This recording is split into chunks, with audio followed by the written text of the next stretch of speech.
Chers amis, bonjour, salut mes gaillards, salut mes gaillardes. Ah ben, je suis venu plus tôt que prévu avec le mercato, ça commence, et pour l'instant, dans le sens des départs, possiblement, paraît-il, que Archie Brown et Aldin Turkes seraient sur le départ au Lausanne Sport.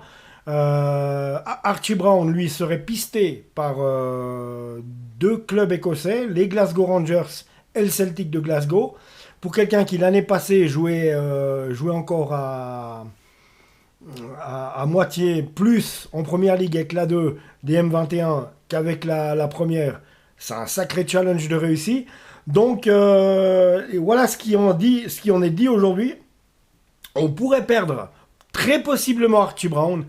Et autrement, Aldin Turkes, lui aussi, pourrait faire ses valises. Donc voilà ce qu'on laissait entendre hier le matin, notre quotidien orange, qu'on aime beaucoup.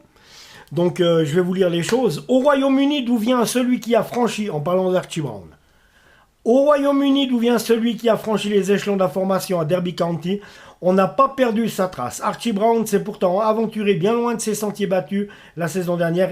Il a passé plus de temps sur le terrain en Première Ligue avec les M21 du Team Vaud qu'en Super League avec un Lausanne Sport qui venait de rejoindre.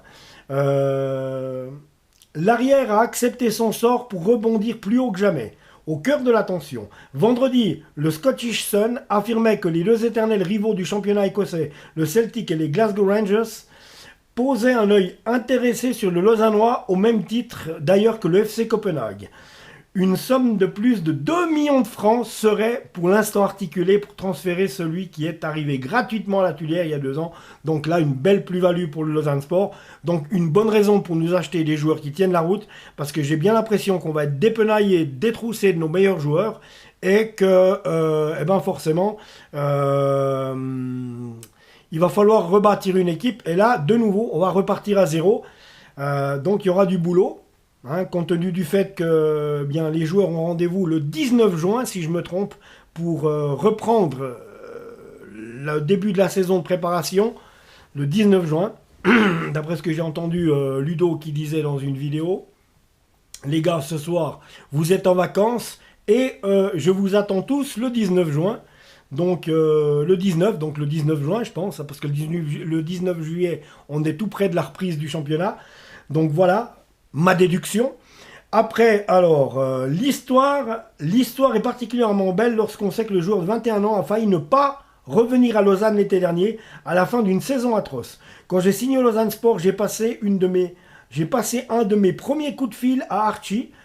En fait, il voulait rester en Angleterre. Je lui ai proposé de rester chez nous, de nous faire confiance. Cette chance, c'est lui qui l'a saisie, détaillait Ludovic Magnin, oblique, il y a peu.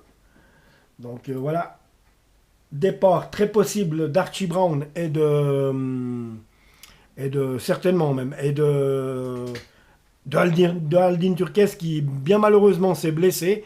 J'ai trouvé que, ben voilà, il s'est blessé gravement, il a manqué une année et demie. Donc normalement un joueur met autant de temps à revenir à bon niveau, à son niveau, qu'il a été blessé. Et jusqu'à maintenant, aussi on ne lui a pas laissé trop la chance non plus. Mais peut-être ne pouvait-il pas non plus. Mais jusqu'à aujourd'hui, il est vrai qu'on n'a pas retrouvé l'Aldin Turkes du début quand il est arrivé je crois qu'il était de où lui, de Ville, un truc comme ça. Et puis qu'il était, au début qu'il était à Lausanne. Donc voilà, c'est dommage, mais c'est comme ça. Donc on va voir nos meilleurs éléments très certainement s'en aller. Il va falloir rebâtir une équipe pour attaquer la Super League. Et c'est là que je dis qu'il faut absolument que Ineos sorte le chéquier là. Pour quand même nous bâtir une équipe avec des joueurs qui ont du niveau, des gars qui ont été en première division, que ce soit dans n'importe quel pays, que ce soit la France, la Suisse, l'Italie, qu'importe, mais il va falloir des bons couteaux qui savent se mettre au diapason en vitesse et pas faire du bricolage, j'espère, parce que c'est ça qui nous a fait descendre l'année passée. C'est que il y a 2 ans, à cause de Monsieur Cissé, on s'est retrouvé avec tout le monde qui est parti, là, tous les bons joueurs qu'il y avait, d'Acuna, Boran Jazevic, Perez Gilflo et compagnie, et on n'a pas remplacé tous ces gens. Et il y en a que un ou deux qui étaient arrivés, je sais même plus qui c'était. Puis après, on a eu Myron George, là aussi, Archie Brown et Myron George qui nous venaient d'Angleterre. Au départ, les deux n'ont pas satisfait. Bon, aujourd'hui, Archie Brown a démontré le contraire. Il a été nettement meilleur depuis une année sur les 2 ans qu'il a fait ici. Il a été nettement meilleur là. La preuve, Celtic et les Rangers sont sur lui. Mais Myron George, qui était toujours en surpoids, et c'était une catastrophe dans le jeu. Marc-Alfred Tsongi, donc on l'a pas gardé, qu'on a renvoyé à Stade Lozanouchi. Donc voilà, il y a ça. Et aussi, possiblement, puisque j'ai des amis, je ne sais pas si c'est vrai ça, je ne veux pas vous annoncer des bêtises, mais j'ai beaucoup d'amis à Genève qui me disent, voilà, Brighton Labo est sur les tablettes du Servette. Donc voilà, je ne peux pas vous en dire de plus, c'est une rumeur, je dis bien une rumeur. Dites pas, Tiralo, il a dit que... Non, Tiralo, il dit qu'il y a il y a de ses amis à Genève qui disent, qui sont quand même bien renseignés sur leur club, qui disent que Brighton Labo est la convoitise du Servette. Donc voilà, mais ça m'étonnerait encore pas, tu vois. Mais c'est là que je dis qu'il va falloir très franchement, ben oui, refaire une équipe. Et puis si on doit acheter quelqu'un, moi je pense qui vaudrait le coup ici, moi je dirais qu'un truc, pourquoi pas piquer Brian Beyer à Yverdon. Ah les amis, alors là, ça serait moi ma première pièce. Très honnêtement, il faudrait des joueurs beaucoup plus expérimentés encore. Mais Brian Beyer, faites-moi confiance. C'est un grand gaillard solide, puissant, avec une frappe de mule, qui n'a pas le talent d'Erling Haaland, mais qui, on l'a vu, ben, au niveau Challenge League, ben, on va comparer ce qui est comparable. Mais ça me faisait penser à ça, parce que ce gars, une fois qu'il est lancé, c'est un vrai trax, tu ne l'arrêtes plus. Donc voilà, et j'étais derrière les goals, tant Castella, j'étais à 3 mètres de Castella, quand il a pris son but à Yverdon, la frappe de Millet qu'il a foutue, moi j'ai fait comme ça. Incroyable. Donc, et puis on voit bien, il a de l'influence dans le jeu, Beyer. Il récupère, il a le ballon, et hop, tout le monde recule, et il est dangereux. Et il sait relancer les joueurs qu'il a. Donc attention, c'est pas n'importe quoi. Moi je plancherais déjà pour... dans tous les joueurs à acheter, peut-être Brian Beyer, mais il va vouloir certainement peut-être rester à Yverdon, à moins que ça le botte de venir à Lausanne. Après, c'est moi, hein, je veux dire, moi j'ai rien à dire dans le game, je suis personne.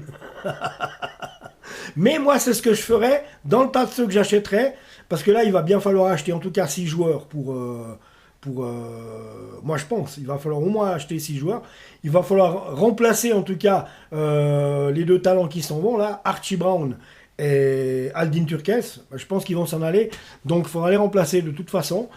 Et je pense aussi, bon, on va pas trop se faire d'idées parce qu'on l'a vu, Ineos c'est pas tellement enclin à claquer pour Lausanne Sport, donc je pense qu'on va tenir de nouveau ce discours à moi qui me plaît pas, c'est que on vise le maintien, on vise le maintien. Ça, moi, c'est une phrase que je déteste. Parce que quand j'étais jeune, un jour, je suis arrivé dans un club, on m'a dit, on joue le maintien. Je me suis barré. Qu'est-ce que tu veux que je vienne pour jouer le maintien? J'en ai rien à branler, jouer le maintien. Moi, ce que je veux, si je joue, d'ailleurs, c'était ça, quand je joue au football, c'était pour gagner, pas pour jouer le maintien. Ça, c'est un discours de loser. Donc, à mon avis, ça me regarde moi. Mais ce discours de loser, je veux pas l'entendre, parce que ça, c'est encore des bonnes excuses pour dire « Ah non, on peut pas acheter, on veut pas trop dépenser, on achète Pétancoin qui joue à Kriens, Kumafes qui joue à Chiasso, ça bon. » Donc, j'aimerais pas entendre parler de ça, parce que si c'est ça qu'on fait, on va se retrouver en Challenge League de nouveau l'année prochaine. Hein. Voilà. C'est où Ineos dépense de l'argent maintenant pour faire une équipe qui va tenir la route, avec des joueurs qui ont de l'expérience, des joueurs qui viennent de la Super League, qui viennent de la Ligue 1, qui viennent... regardez par exemple, Servette, le meilleur exemple que j'ai sous les yeux, Ronny Rodelin qui était à Caen, ils l'ont pris, il arrive au Servette, il est excellent. Timothée Cogna, lui il était à Lyon, bon pas avec la une de l'OL, il était quand même aux portes. Ça a été un bon coup de vue, mais simplement au Servette, il faut bien avouer qu'ils ont une cellule de recrutement qui a le fin nez. Quand ils vont chercher le Gaël Clichy, tout le monde dit cramé, ouais, il est âgé, mais en attendant, lui, il est là, il est la pierre angulaire de l'équipe. Et, on a vu ce que ça donne aujourd'hui. Cette année, ils nous font une 2e place, et c'est merveilleux, bravo à eux, moi je dis. Voilà. Donc voilà les amis, c'est tout ce que j'ai à vous dire pour l'instant. Je reviendrai très certainement bientôt. Donc voilà, hein, rumeurs qui vont s'avérer, je pense, très vraies. Départ d'Archie Brown, peut-être au Glasgow Rangers, à Copenhague ou au Celtic de Glasgow. Voilà les trois clubs qui sont sur lui. Ça m'étonne qu'ils disent non à un d'eux. Et de l'autre côté, deux clubs qui vont quand même jouer la promotion pour la Challenge League, la Ligue des Champions, pardon. Pardon les gars, pour la Ligue des Champions, donc, et puis avec un salaire quand même qui sera x10 par rapport à celui qu'il a à Lausanne, donc on peut facilement penser qu'Archie Brown va vraiment vouloir partir. Aldin Turkes, il a dit lui qu'il allait annoncer où il partait bientôt. Donc entre les deux hommes, le courant est immédiatement passé. Le latéral brouillon d'alors est temporairement devenu une pièce solide et fiable de la défense à 3 voulue par son coach en début de saison, en parlant d'Archie Brown. Puis lorsque le LS est repassé à 4 derrière, Archie Brown a retrouvé suffisamment de confiance pour exceller dans un rôle qui lui avait valu tant de moqueries quelques mois plus tôt. Sa feuille statistique ne dit pas tout de son impact dans le jeu vaudois, mais les 5 buts et 4 passes décisives dont il s'est fait l'auteur cette saison témoignent d'un gros plus offensif qu'il a su amener. À peine promu, le pensionnaire de la Tuilière pourrait donc perdre l'un de ses meilleurs atouts, et ça c'est peu dire, mais bon voilà, hein, les joueurs passent, mais nous on reste, ce qui est d'ores et déjà acté. Voilà, c'est d'ores et déjà acté, donc ça veut dire que oui, il va s'en aller. Comme le révélait le Blick, c'est qu'Aldin Turkes ne portera plus le maillot lausannois. Également. Plombé par une blessure dramatique survenue en décembre 2020, le buteur restera comme l'un des grands artisans de la promotion obtenue cette année-là.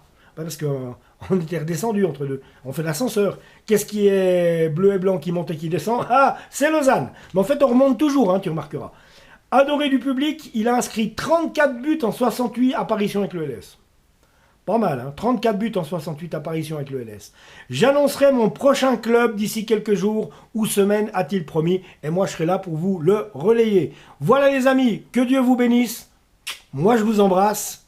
À tout bientôt. Abonnez-vous à la chaîne si ce n'est pas fait. Faites-moi péter ça parce que en fait c'est gratuit. Et puis ça mange pas de pain et on va faire grandir cette communauté. Ciao touti. Ciao les amis.